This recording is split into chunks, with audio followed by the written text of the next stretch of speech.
নমস্কার বন্ধুরা, আপনারা সবাই কেমন আছেন? আশা করি ভালোই আছেন। এখন আমি আপনাদের রেসিপি করে দেখাবো মসুরির ডাল দিয়ে পেঁপে। গরম জল বসিয়ে দিয়েছি, পাশে মসুরির ডালটা ধুয়ে রেখেছি। গরম জলটা একটু হয়ে গেলে মসুরির ডাল কাঁচা লঙ্কাটা দিয়ে দেবো। গরম জলটা ফুটে গেছে, এবার আমি মসুরির ডালটা দিয়ে দেবো।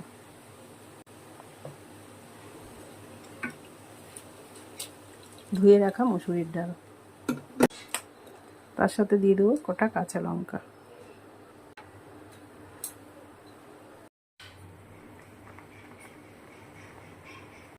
হয়ে গেছে, এবার দিয়ে দেবো নুন, হলুদ। দিয়ে দিলাম নুন, দিয়ে দেবো হলুদ, কেটে রাখা পেঁপে,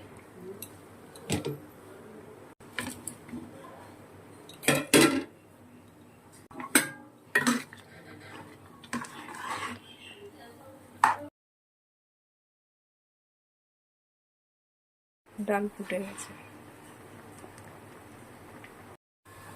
পেঁপেগুলো সিদ্ধ হয়ে গেছে।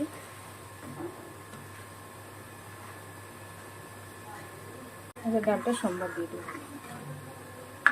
ফ্রাই প্যান ছোটো নিয়ে নিয়েছি, তার মধ্যে সর্ষের তেল দিয়ে দেবো।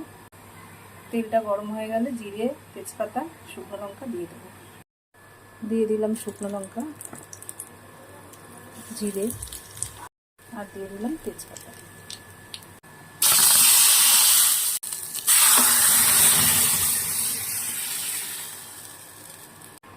ডালটা ফুটে গেলে নামিয়ে নেব। ডালটা হয়ে গেছে, এবার নামিয়ে নেব।